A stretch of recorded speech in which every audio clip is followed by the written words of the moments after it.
Je me souviens très bien du jour où tout a changé. À l'époque, je n'avais rien d'exceptionnel. Pas de gros capital, pas de ferme moderne, pas de diplôme en agriculture, juste un petit jardin derrière la maison, quelques poules et surtout beaucoup de dépenses. Chaque mois, c'était la même chose, acheter l'aliment, acheter encore l'aliment, surveiller les pertes, compter les œufs, espérer que le prix de vente couvre au moins les frais. Honnêtement, l'élevage me coûtait plus qu'il ne me rapportait et je me demandais souvent si je ne faisais pas fausse route. Et puis un jour, presque par hasard, j'ai fait une observation toute simple. Mes poules n'étaient pas heureuses d'enfermer. Elles passaient leur temps à gratter le sol, à chercher des insectes, à picorer tout ce qu'elles trouvaient. Je me suis demandé pourquoi je dépensais autant en nourriture industrielle alors que la nature, juste autour de moi, offrait déjà une grande partie de ce dont elles avaient besoin. Ce jour-là, je n'avais pas encore conscience que cette simple question allait complètement transformer ma vie. J'ai commencé doucement, très doucement. Au début, je laissais sortir mes poules dans le jardin 1 heure ou 2 par jour. Rien de plus. Je les observais attentivement. Je regardais ce qu'elles mangeaient, comment elles se comportaient, comment elles exploraient l'espace. Elles grattèrent la terre, attrapèrent des vers, des insectes, mangèrent des herbes, des restes de légumes tombés au sol. Et surtout, je voyais quelque chose que je n'avais jamais vu auparavant. Elles étaient actives, vives, presque joyeuses.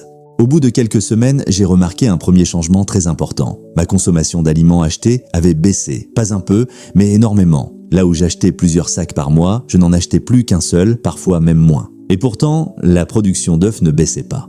Au contraire, elle augmentait. Les œufs étaient de plus gros, les coquilles plus solides. Et les clients commençaient à me dire que le goût était différent, meilleur. C'est à ce moment précis que j'ai compris que je tenais quelque chose de sérieux. Ce n'était pas juste une astuce pour économiser quelques francs. C'était une nouvelle manière de penser l'élevage. Une méthode plus naturelle, plus intelligente et surtout beaucoup plus rentable. J'ai donc décidé d'aller plus loin. J'ai réorganisé complètement mon jardin. Pas besoin de gros travaux, pas besoin de machines. J'ai simplement divisé l'espace en plusieurs zones. Une zone où les poules pouvaient circuler librement, une autre que je laissais se reposer pour que l'herbe et les insectes reviennent, et une petite partie protégée pour les plantes que je ne voulais pas qu'elles détruisent. Cette rotation a tout changé. Chaque jour, les poules avaient accès à une nouvelle zone. Elles trouvaient toujours quelque chose à manger. Graines tombées, insectes, feuilles, restes de cuisine que je compostais directement dans le jardin. Sans m'en rendre compte, j'avais créé un système presque autonome. Les déchets de la maison nourrissaient le sol nourrissait les poules, et les poules me nourrissaient en retour avec des œufs et de la viande. Financièrement, les résultats ont été rapides. En 3 mois, mes dépenses avaient chuté de plus de la moitié. En 6 mois, elles étaient presque insignifiantes comparées à ce que je gagnais. Là où je dépensais beaucoup pour simplement maintenir l'élevage, je dépensais maintenant très peu et chaque vente devenait presque du bénéfice pur. C'est à ce moment-là que j'ai commencé à parler d'indépendance financière. Pas comme un rêve lointain, mais comme une réalité concrète. Je n'étais plus dépendant des fluctuations du prix de l'aliment. Je n'étais plus stressé à l'idée de manquer de nourriture pour mes poules. Même en période difficile, même quand l'argent se faisait rare, mon jardin continuait de produire. Mes poules continuaient de pondre et moi je continuais de vendre. Ce qui m'a le plus surpris, c'est que cette méthode ne demandait pas plus de travail. Au contraire, moins de nettoyage, moins de maladies, moins de pertes. Les poules en bonne santé tombent rarement malades. Elles sont plus résistantes, plus fortes. Les visites chez le vétérinaire ont quasiment disparu. Encore des économies. Progressivement, les gens autour de moi ont commencé à poser des questions. Comment tu fais pour avoir autant d'œufs? Pourquoi tes poules sont si grosses? Comment tu fais pour dépenser si peu? Au début, je répondais simplement. Puis j'ai compris que cette astuce pouvait aider beaucoup d'autres personnes. Des jeunes sans emploi, des parents qui veulent un revenu complémentaire, des familles qui ont juste un petit terrain derrière la maison. Ce que j'ai découvert, c'est que beaucoup de gens pensent que pour réussir dans l'élevage, il faut beaucoup d'argent. En réalité, il faut surtout une bonne méthode. Utiliser ce que l'on a déjà. Observer la nature. Laisser les animaux faire une partie du travail à notre place. Le jardin n'est pas juste un espace décoratif. C'est une ressource. Un trésor caché que beaucoup ignorent. Aujourd'hui, je peux le dire sans hésiter, cette méthode a changé ma vie. Grâce à elle, j'ai atteint une stabilité financière que je n'avais jamais connue auparavant. Je ne parle pas de devenir millionnaire du jour au lendemain. Je parle de ne plus dépendre totalement de quelqu'un, de pouvoir payer mes besoins essentiels, de pouvoir investir petit à petit, de dormir tranquille. Et le plus beau dans tout ça, c'est que ce système est accessible. Pas besoin de vivre à la campagne avec des hectares de terrain. Même un petit jardin suffit. Même quelques poules suffisent pour commencer. L'important, c'est de comprendre le principe et de l'adapter à sa réalité. Si tu regardes cette vidéo aujourd'hui, ce n'est pas un hasard. Peut-être que toi aussi tu cherches une solution. Peut-être que tu en as assez de dépendre d'un salaire qui ne suffit pas. Peut-être que tu as un jardin que tu n'utilises presque pas. Ce que je veux te dire, c'est que tu as déjà une partie de la solution sous les yeux. Dans la suite de cette vidéo, je vais t'expliquer étape par étape comment j'ai mis ce système en place, quelles erreurs j'ai faites au début, comment les éviter et comment toi aussi tu peux transformer un simple jardin en une source de revenus durable.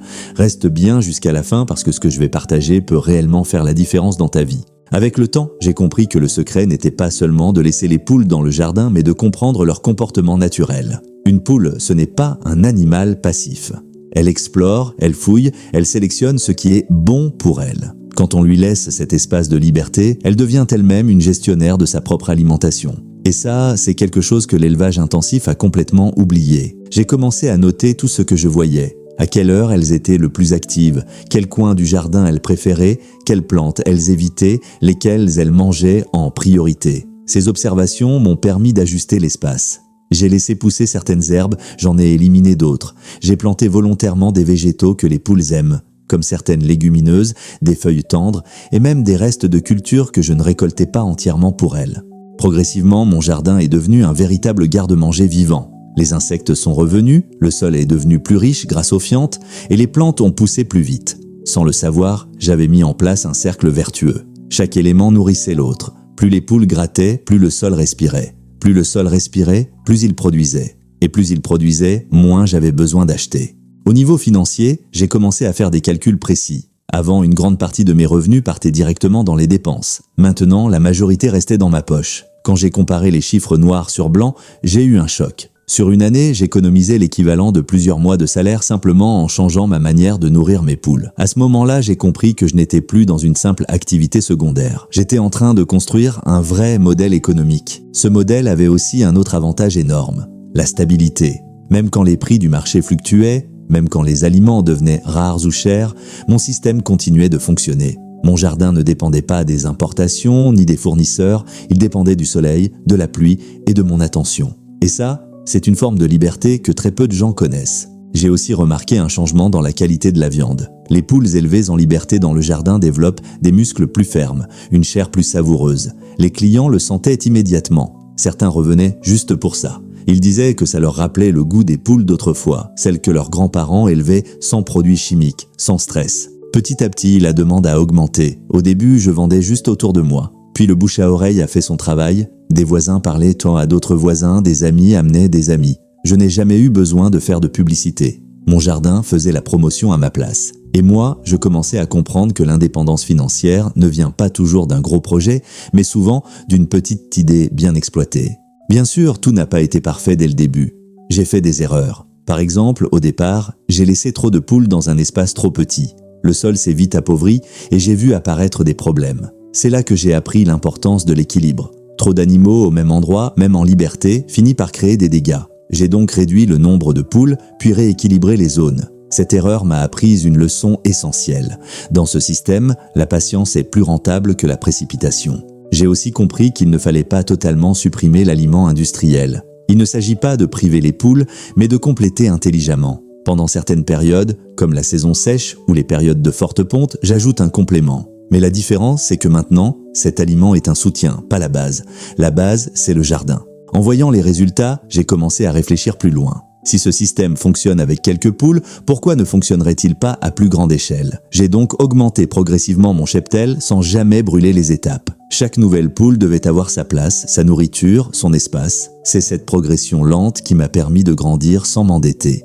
Au fil des mois, mes revenus ont dépassé ce que j'imaginais possible avec un simple élevage familial. Je ne dépendais plus d'un seul client. Je pouvais choisir à qui vendre, à quel prix et surtout quand vendre. Cette liberté de décision, c'est l'un des signes les plus clairs de l'indépendance financière. Quand tu n'es plus obligé de vendre à perte juste pour survivre, tu changes complètement de posture. Psychologiquement aussi, quelque chose a changé. Je me sentais utile, confiant, maître de mon activité. Chaque matin, aller au jardin n'était plus une contrainte mais un plaisir.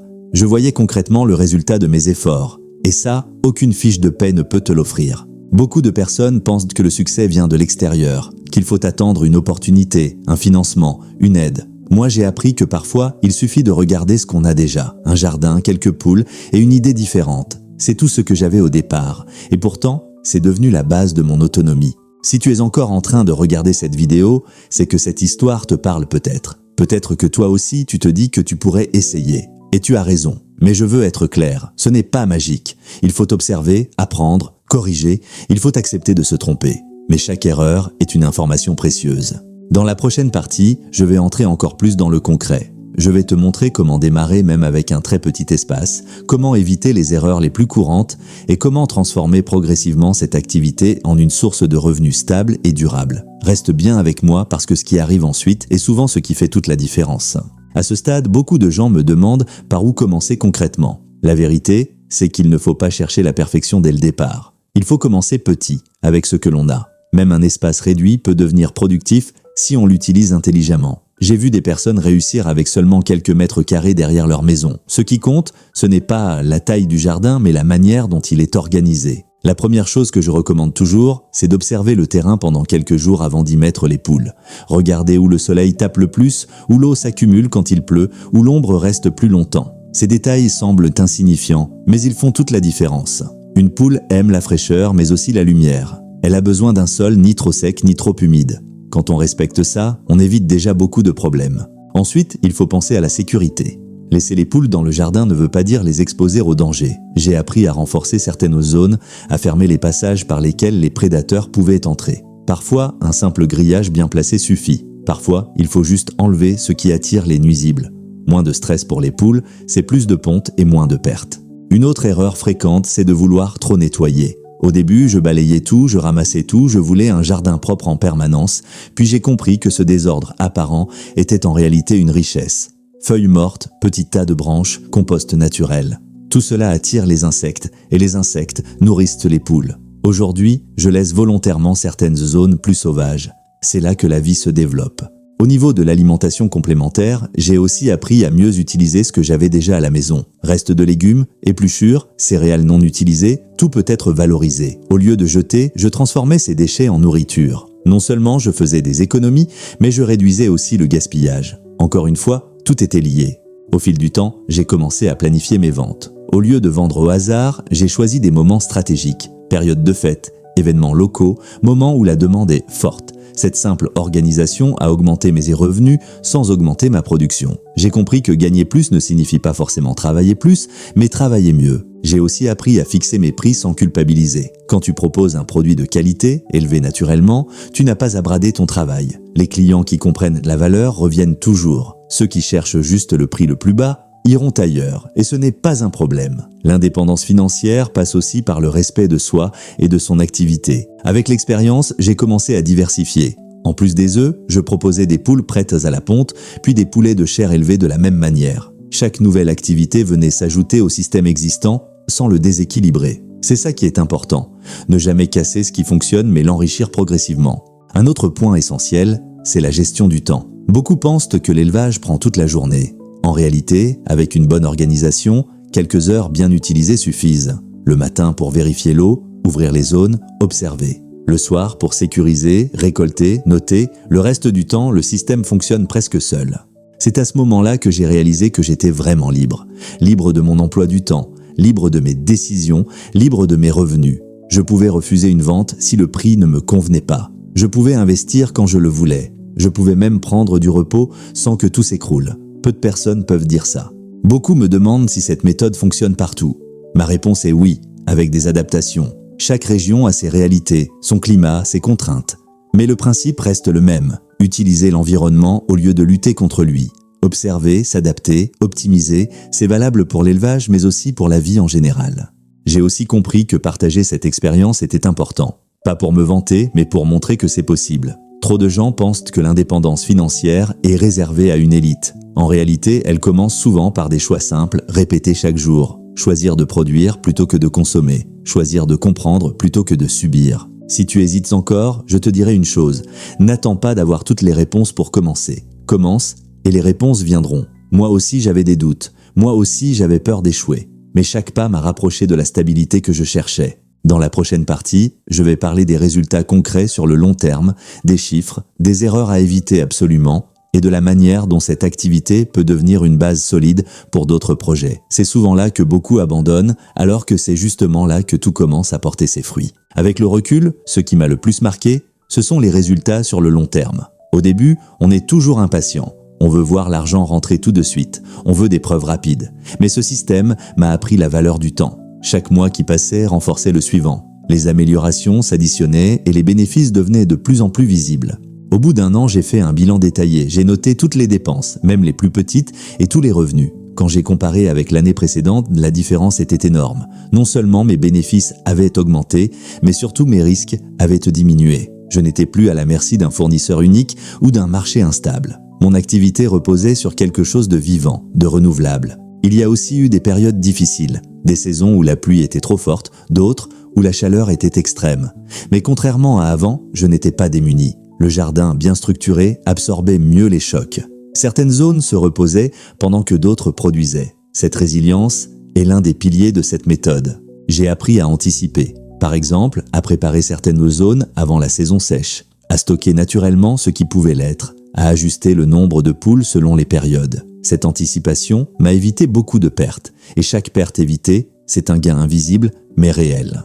Financièrement, j'ai commencé à réinvestir intelligemment. Pas dans des choses inutiles, mais dans ce qui renforçait le système. Améliorer un abri, sécuriser une clôture, planter certaines espèces utiles. Chaque investissement avait un objectif clair, réduire encore les coûts ou augmenter la production naturelle. C'est ainsi que le système s'est solidifié. J'ai aussi compris l'importance de la régularité. Ce n'est pas l'effort énorme fait une fois qui fait la différence, mais les petits gestes répétés chaque jour. Vérifier l'eau, observer les poules, ajuster une zone. Ces actions prennent peu de temps, mais elles évitent de gros problèmes plus tard. Au fil du temps, j'ai vu naître une autre opportunité, la transmission. Des personnes venaient de me voir pour apprendre. Certaines voulaient juste produire pour leur famille, d'autres rêvaient de faire comme moi. J'ai commencé à partager mes conseils, parfois gratuitement, parfois sous forme d'accompagnement. Ce n'était pas prévu au départ, mais c'est devenu une source de revenus supplémentaires. C'est là que j'ai compris que l'indépendance financière ne repose pas sur une seule activité, mais sur un écosystème. L'élevage nourrissait le jardin nourrissait l'élevage, et l'expérience nourrissait la transmission. Tout était lié, rien n'était isolé. J'ai aussi appris à dire non. Non à certaines demandes qui auraient déséquilibré le système. Non à la croissance trop rapide. Non aux compromis sur la qualité. Ce sont des choix difficiles, mais nécessaires. Grandir lentement mais sûrement vaut mieux que courir et s'effondrer. Beaucoup de gens pensent que ce genre de réussite demande un talent particulier. Je ne suis pas d'accord. Ce qu'il faut, c'est de la cohérence, faire correspondre ses actions avec ses objectifs. Si ton objectif était l'indépendance financière, alors chaque décision doit aller dans ce sens, même les plus petites. Aujourd'hui, quand je regarde en arrière, je ne vois pas un coup de chance. Je vois une suite de décisions simples, prises au bon moment. Laisser les poules profiter du jardin semblait insignifiant au départ. Pourtant, c'est cette décision qui a tout déclenché. Si tu envisages de te lancer, je veux que tu comprennes une chose essentielle. Ce système n'est pas une recette magique, mais une base solide. Tu peux l'adapter, l'améliorer, le transformer. Mais si tu respectes ses principes, il te soutiendra sur le long terme. Dans la prochaine et dernière partie, je vais te parler de la vision. Comment cette activité peut ouvrir la porte à d'autres projets, comment rester indépendant dans le temps et surtout, comment éviter de retomber dans les mêmes pièges qui empêchent beaucoup de gens de réussir durablement. Quand on arrive à ce niveau, on se rend compte que le plus important n'est plus seulement l'argent. Bien sûr, les revenus comptent. Ils permettent de vivre, de respirer, de faire des projets. Mais ce qui change vraiment, c'est la manière de penser. On ne regarde plus le monde de la même façon. Chaque espace devient une opportunité, chaque problème devient une question à résoudre plutôt qu'un mur. Avec le temps, j'ai compris que cette méthode d'élevage n'était qu'un point de départ. Elle m'a appris des principes que j'applique aujourd'hui à tout le reste. Utiliser ce que j'ai déjà. Réduire les dépenses avant de chercher à augmenter les gains. Créer des systèmes simples mais solides. Ne pas dépendre d'une seule source. Ces principes sont devenus une philosophie de vie. L'indépendance financière, ce n'est pas accumuler beaucoup d'argent d'un coup. C'est construire quelque chose qui tient même quand les conditions changent, quand il y a une crise, quand les prix montent, quand les opportunités se raréfient. Mon jardin, mes poules, mon organisation m'ont montré qu'on peut créer cette stabilité avec des moyens modestes, mais une vision claire. J'ai aussi appris à rester humble face au système. Dès que l'on croit tout maîtriser, la nature nous rappelle à l'ordre. Une maladie, une saison imprévisible, une erreur d'inattention. C'est pour ça que j'observe toujours, même aujourd'hui. Je continue d'apprendre. L'indépendance ne signifie pas l'arrêt de l'effort, mais la maîtrise du rythme. Beaucoup de personnes me demandent ce qu'elles devraient faire après avoir réussi avec les poules. Ma réponse est simple. Renforcer ce qui fonctionne, puis élargir intelligemment. Certains ajoutent d'un potager plus structuré, d'autres se lancent dans la transformation, comme la vente d'œufs améliorés, de poules locales ou même de formation. L'important, c'est de rester cohérent. Ce que je déconseille fortement, c'est de vouloir copier aveuglément quelqu'un d'autre. Ce qui a marché pour moi doit être adapté à ta réalité, ton climat, ton espace, ton temps disponible, ton marché. Inspire-toi, mais crée ton propre système. C'est comme ça qu'il devient durable. Il y a aussi un piège très courant, revenir aux anciennes habitudes dès que l'argent commence à rentrer. Dépenser sans réfléchir, négliger le système, chercher la facilité. C'est ainsi que beaucoup perdent ce qu'ils ont construit. Moi, je garde toujours en tête d'où je viens, je me rappelle les difficultés du début. Ça me permet de rester discipliné. Si je devais résumer tout ce parcours en une seule idée, ce serait celle-ci. La liberté se construit. Elle ne tombe pas du ciel. Elle se crée jour après jour par des décisions simples, parfois discrètes, mais cohérentes. Laisser mes poules profiter du jardin était une décision simple. Pourtant, elle a déclenché une transformation profonde. Aujourd'hui, je vis avec moins de stress. Je planifie l'avenir avec plus de sérénité. Je sais que même si tout s'arrête autour de moi, j'ai une base solide. Cette base, c'est mon système, mon savoir-faire, mon autonomie. Et ça, personne ne peut me l'enlever. Si tu regardes cette vidéo jusqu'ici, je veux te dire merci. Ça signifie que tu es probablement quelqu'un qui réfléchit, qui cherche des solutions, qui ne se contente pas de subir. Et si c'est le cas, alors tu as déjà l'état d'esprit nécessaire pour avancer. Je ne te dis pas que ce sera facile. Je ne te dis pas que tout marchera du premier coup. Mais je peux te dire une chose avec certitude. Si tu commences, si tu observes, si tu ajustes, tu finiras par construire quelque chose de solide. Peut-être différent de mon parcours, mais tout aussi valable. Commence là où tu es, avec ce que tu as. Aujourd'hui, pas demain. Parfois, une simple décision suffit pour changer toute une trajectoire. Pour moi, cette décision a commencé dans un jardin avec quelques poules et elle m'a conduit vers l'indépendance financière. Nous sommes pratiquement à la fin de cette vidéo que j'ai réalisée avec passion et engagement pour vous faire part de ma méthode ultime. N'hésitez pas à vous abonner à ma chaîne car ici je vous parle d'élevage, de techniques et de méthodes pour perfectionner et développer votre ferme. Mettez un petit pouce bleu si cette vidéo vous a été instructive et n'hésitez pas de me poser des questions ou des sujets de vidéos qui vous intéressent en commentaire. Créons notre communauté d'éleveurs car ensemble, on est fort et mieux informés. À très bientôt.